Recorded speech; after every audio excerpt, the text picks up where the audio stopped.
From 1958 to 1967, Marney was the senior minister at Myers Park Baptist Church in Charlotte, North Carolina. He resigned to establish Interpreter's House, an ecumenical study center for clergy and laity at Lambeth Inn, Lake Junaluska, North Carolina.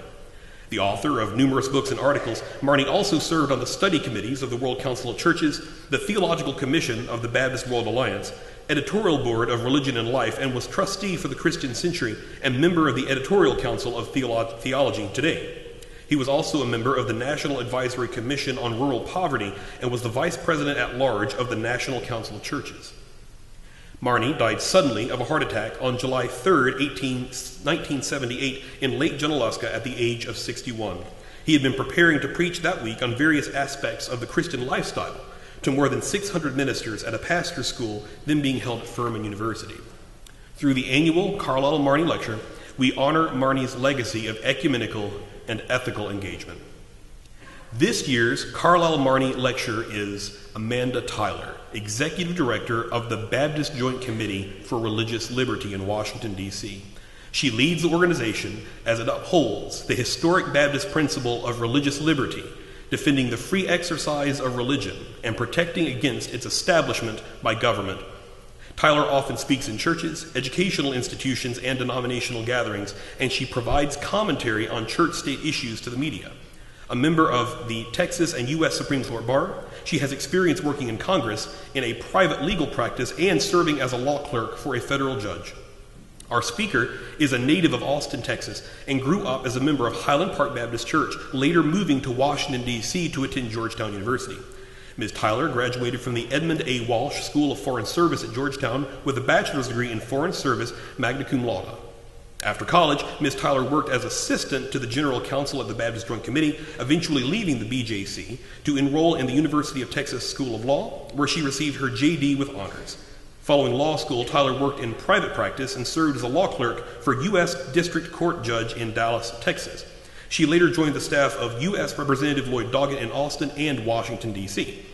A member of the First Baptist Church of Washington, she lives in the city with her husband, Robert Barrett, and their son, Phelps. I'd like to welcome to the podium at this time Ms. Amanda Tyler. And just so I have a sense of where you all are coming from, and I promise, please be honest, you will not hurt my feelings, how many of you had ever heard of the Baptist Joint Committee for Religious Liberty before this morning?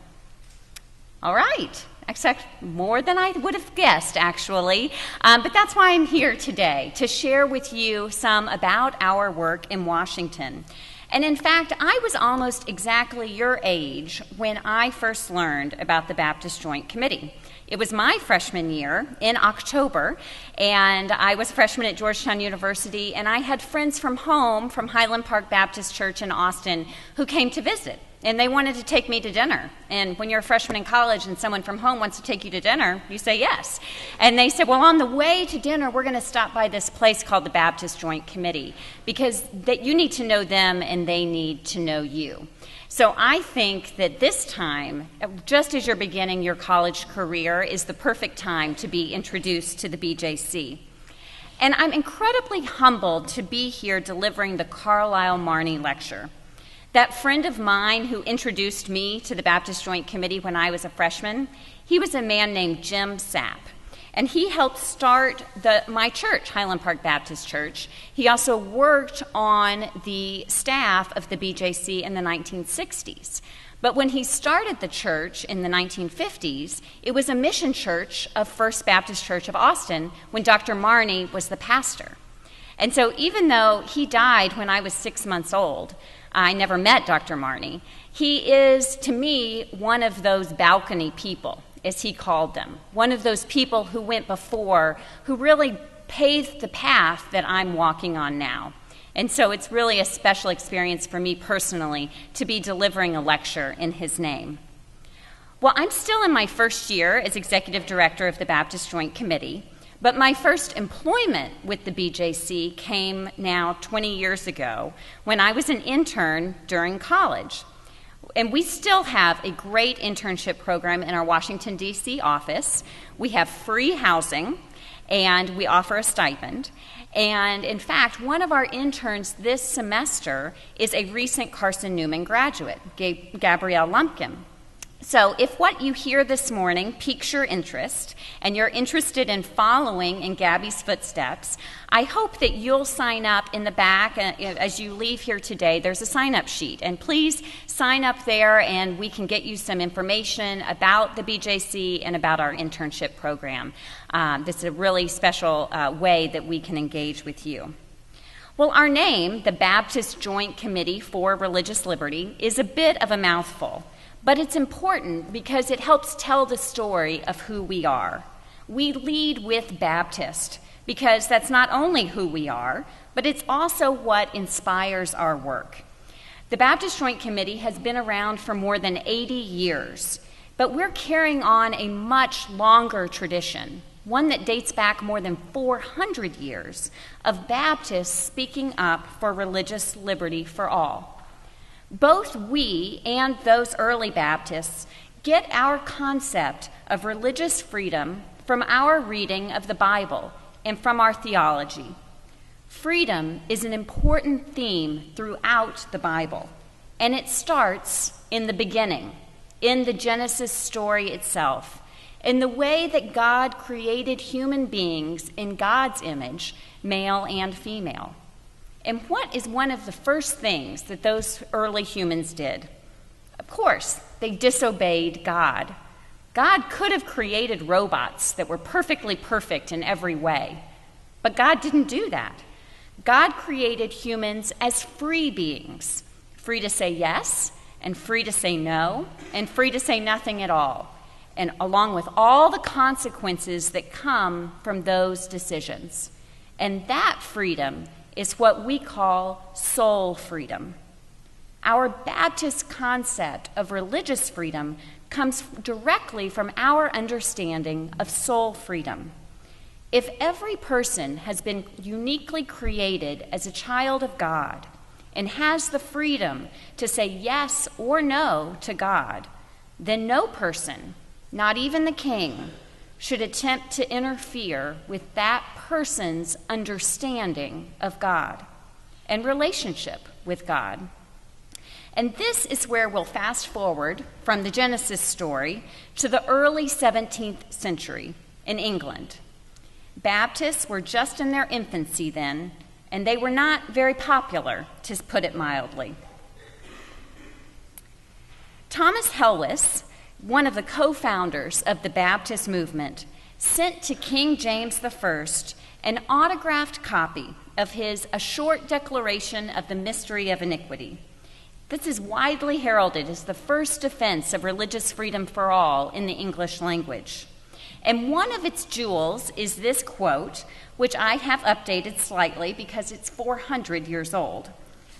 For people's religion to God is between God and themselves. The king shall not answer for it. Neither may the king be judge between God and person. Let them be heretics, Muslims, or Turks as they were known then, Jews, or whatsoever. It appertains not to the earthly power to punish them in the least measure. This is made evident to our Lord the King by the Scriptures. Well, King James evidently didn't like this very much, and Helwys was arrested and eventually died in prison when he was 40 years old. Well, those early Baptists who fled Europe for the colonies to escape religious persecution, they didn't fare too much better on this side of the Atlantic. Roger Williams was expelled from the Massachusetts Bay Colony for preaching about soul freedom and eventually found his way to a place he called Providence and founded what would become Rhode Island and also the first Baptist church in America. He wrote passionately about his view of religious freedom for all in the bloody tenet of persecution for the cause of conscience. It is the will and command of God that since the coming of his Son, the Lord Jesus, a permission of the most paganish, Jewish, Muslim, or anti-Christian consciences and worships be granted in all nations and countries, and they are only to be fought with that sword which is only in soul matters able to conquer, with the sword of God's Spirit, the Word of God. Well, more than a century later, there was a Virginia preacher named John Leland carrying on this Baptist tradition of standing up for the religious freedom for all. He wrote in 1791, "Let every person speak freely without fear, maintain the principles he believes, worship according to his own faith, either one God, 3 gods, no God, or 20 gods, and let government protect him in doing so." 20 gods. I mean, this is pretty revolutionary stuff even today, let alone 200 years ago. These quotes from Helwys, Williams, and Leland exemplify how Baptists, for centuries, have insisted that religious liberty is not just for me, but also for thee. And we've also known that when your religious liberty is threatened or denied, it may not be long before mine is too, and none of us has full freedom. That's why we have insisted that government not involve itself in matters of religion. Well, the same year that Leland wrote these words, the First Amendment to the Constitution was ratified, and religious liberty was secured with this legal guarantee: Congress shall make no law respecting an establishment of religion or prohibiting the free exercise thereof. With these 16 words, religious freedom is our first freedom as Americans.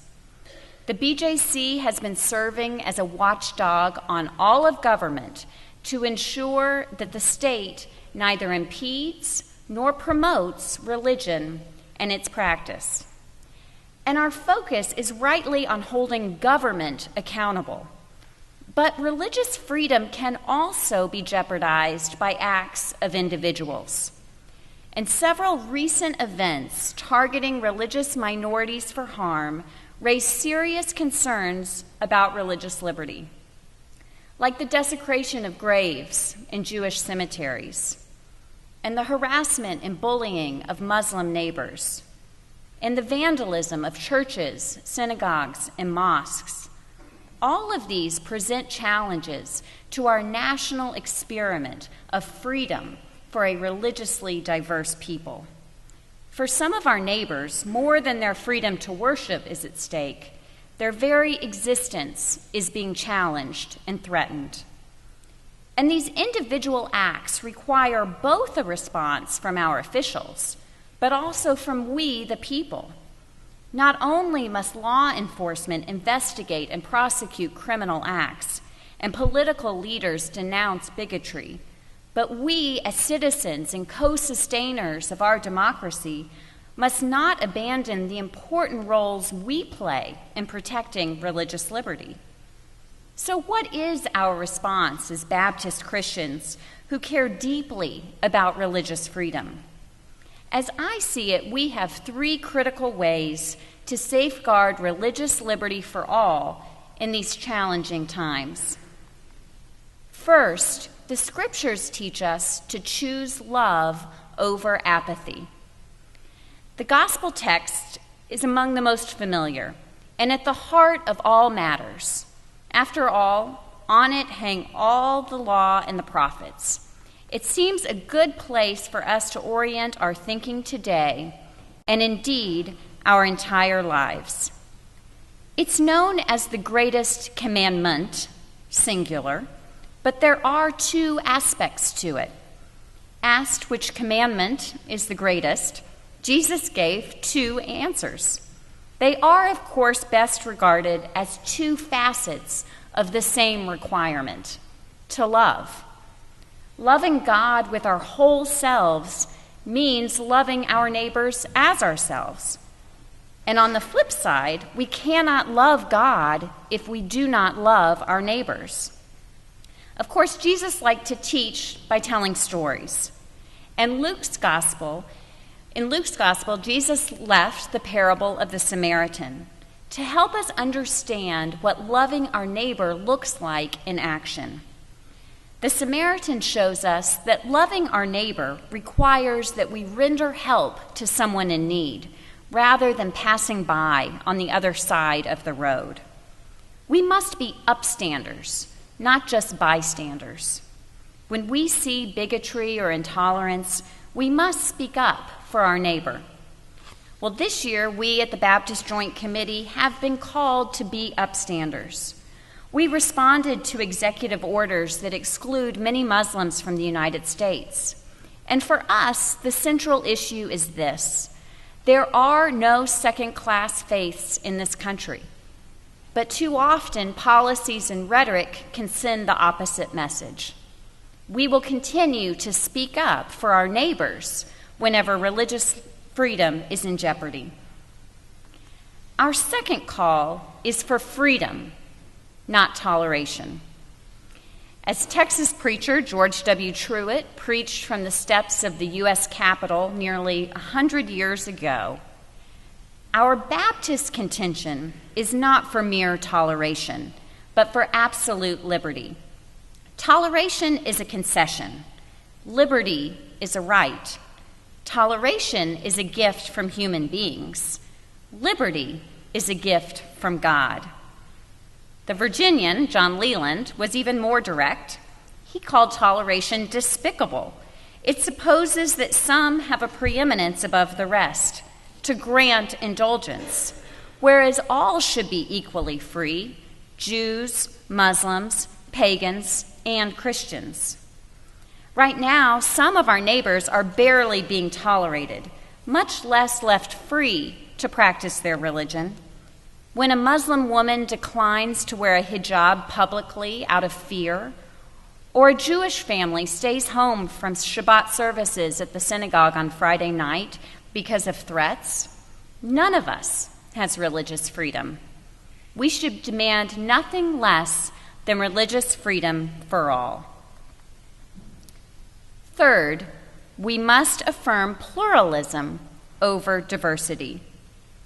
These terms are sometimes used interchangeably, but they have distinct meanings. Diana Eck has been exploring this topic at Harvard University's Pluralism Project for many years. She writes, "Pluralism is not the sheer fact of diversity alone, but its active engagement with that diversity. One can be an observer of diversity. One can celebrate diversity, as the cliche goes. One can be critical of it or threatened by it. But real pluralism requires participation and engagement. Diversity can and often has meant isolation, the creation of virtual ghettos of religions and subcultures with little traffic between them. The dynamic of pluralism, however, is one of meeting, exchange, and two-way traffic. In other words, if I can paraphrase Professor Eck, loving our neighbor is not enough to achieve pluralism. We must also know our neighbor. Well, the BJC has been an active member of the Know Your Neighbor Coalition, founded by a young Sikh man, Gurwin Ahuja, in 2015. Know Your Neighbor calls on all Americans to share their own beliefs as well as understand and respect those of others. The coalition believes that dialogue is desperately needed to reduce religious tensions and maximize the strength of our nation's diverse heritage. The Know Your Neighbor Coalition helps facilitate interfaith meetings where we can build authentic relationships with people who are different from us. So this morning, I want to introduce you to a few people who are really showing us how to know our neighbors. This is Moina Shaikh. She lives in California. She started Meet a Muslim, and she's now even trademarked that term. After the San Bernardino attack a couple of years ago, she put an ad in the paper with provocative questions like, what is Sharia law? Why are women oppressed in Islam? What's the difference between Sunni and Shia? She sat in a coffee shop with her laptop, not sure what kind of response she would get.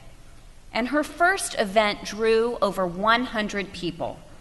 And she's held more than 50 events like this one in the last year. This is Mona Haydar and her husband, Sebastian Robbins. They went to a public library in Cambridge, Massachusetts, where they lived, with coffee and donuts and a sign inviting people to come and talk to them.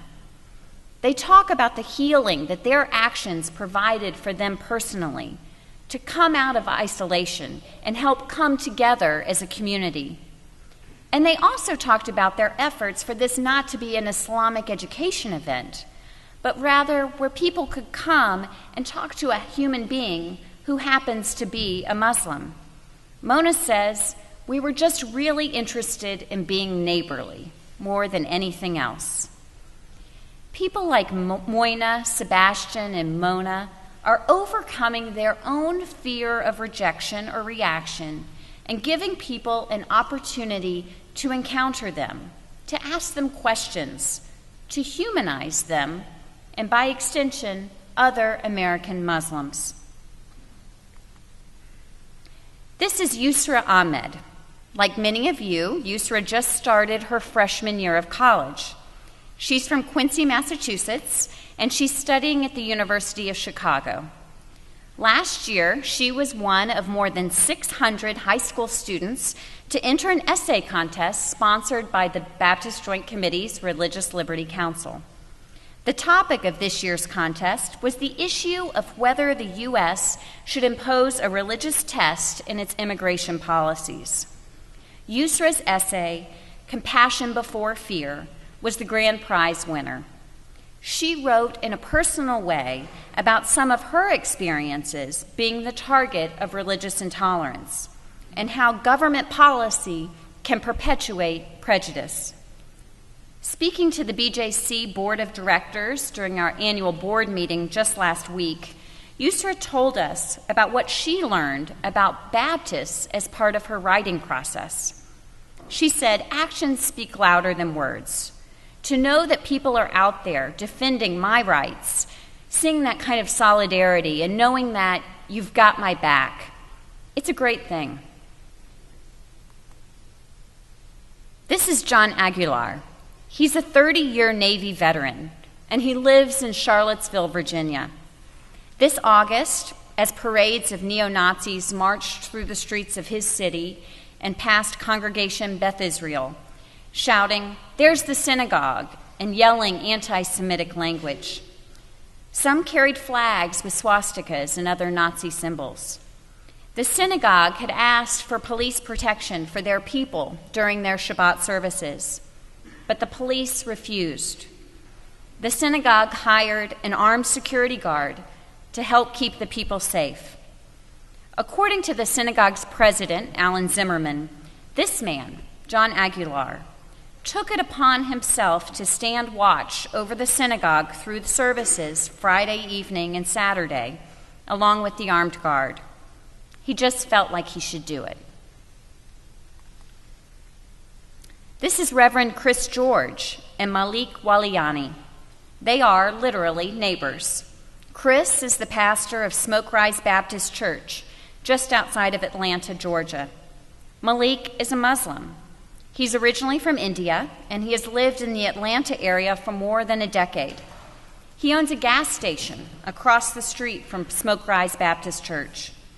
Last summer, Malik was a victim of a burglary when masked thieves broke into his gas station. Malik arrived the next day to find the store vandalized, his cash registers damaged, items stolen, money gone.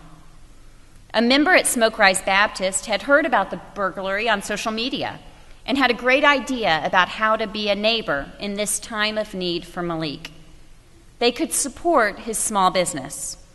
So that next Sunday, church members showed up at the gas station to buy gas, to buy candy bars and Cokes, and to say, "Keep the change." Pastor Chris said, "We wanted to be a congregation that is committed to being a good neighbor." And Malik felt that love. He said, "This will keep me strong, God willing. My faith teaches me that we should build bridges. Even if we follow different religions, we are all human beings." This is Mariam Yildirim, age 7, with her dad, Fatih. And they are with Adin Bindat Appel, age 9, with his dad, Rabbi Jordan Bindat Appel.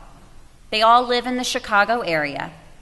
This photo was taken at O'Hare Airport in the chaotic days after the first executive order restricting travel was signed. The Chicago Tribune photographer who caught this moment told his colleague in a story about it that since the kids were young and didn't realize they were being photographed, he couldn't get a very good shot because they kept fidgeting with their signs. But finally, when the dads turned to each other in conversation, he got this beautiful shot. But that story did not end there. The boy's father, Rabbi Bindat Appel, invited the Yildirim family to their home for a Shabbat dinner. Mr. Yildirim said, "I know the tension between the Jews and the Muslims. People think we hate each other, but we're not fighting. When we come next to each other, we can have a normal conversation. We can promote the peace together." So what will be our Christian response? As Buddy Shurden, who has written so much about what it means to be a Baptist, and who delivered this lecture 16 years ago, has said, "It is easy to holler freedom when you are the one who does not have it. It is a more principled position, however, to cry for freedom when you are in the majority, but now lift your voice on behalf of new minorities." As I see it, our time is now to love and to know our neighbors in this way. Now may the freedom-giving God of peace, who taught us through Jesus the Christ to drive out fear with our love for God and our love for one another, abide with us all as we leave this place, inspiring us anew to welcome the stranger, befriend the outsider, know our neighbor, and bear witness to God's radical love for this world. Amen.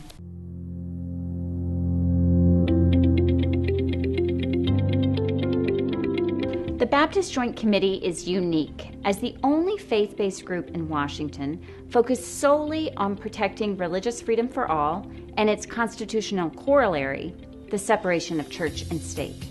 We pursue our mission of defending and extending religious liberty for all through three main activities: legislation, litigation, and education. I know that a threat to your religious liberty is a threat to my religious liberty, and we at the Baptist Joint Committee have worked for more than 80 years for religious freedom for all. Our jointness comes in that we serve Baptists across a broad spectrum. We serve Baptists and others who understand that religious liberty is protected by the First Amendment, and we fight hard for principles of no establishment and free exercise. The Progressive National Baptist Convention is one of the member bodies of the Baptist Joint Committee. I serve alongside a number of other like-minded individuals on the board. We monitor cases in the state and federal courts and interpret judicial decisions about religious liberty. At times we intervene in cases, typically as a friend of the court, by filing an amicus brief. In fact, we've been involved in almost every religious liberty case of the U.S. Supreme Court since 1947. Our work here on Capitol Hill often takes us to the Capitol, where, working with others, we deal with legislation impacting religious liberty. We build relationships with members of Congress and their staff to help educate them through panels and briefings about what's required to protect religious liberty for all. We work with faith groups of all kinds and have a strong history of bringing groups together. The Baptist Joint Committee has been a great coalition partner because of their long experience working with many different organizations. It was really important for the Know Your Neighbor project because we have so many diverse opinions and a lot of different viewpoints. We have folks from the left and the right that are humanists to evangelicals. Our education efforts include the BJC Fellows Program, internships, and a high school essay contest. We are dedicated to training the next generation of religious liberty advocates. We welcome groups of all types to our Center for Religious Liberty to teach them about religious freedom as our first freedom protected in the First Amendment. We also equip congregations, partners, and other local leaders with the tools they need to deal with the issues at the intersection of church and state that they're encountering in their communities. As religion in our country changes, it is even more important that we dedicate ourselves to religious liberty for all and protect those principles that hold us together despite our differences. We believe that religious liberty is a gift from God. That gift's not just for us, it's for all people. It's for Jews and Muslims and Baptists and Jehovah's Witnesses, and for people of no faith at all. The Baptist Joint Committee is here to protect religious freedom for all God's children, now and for generations to come.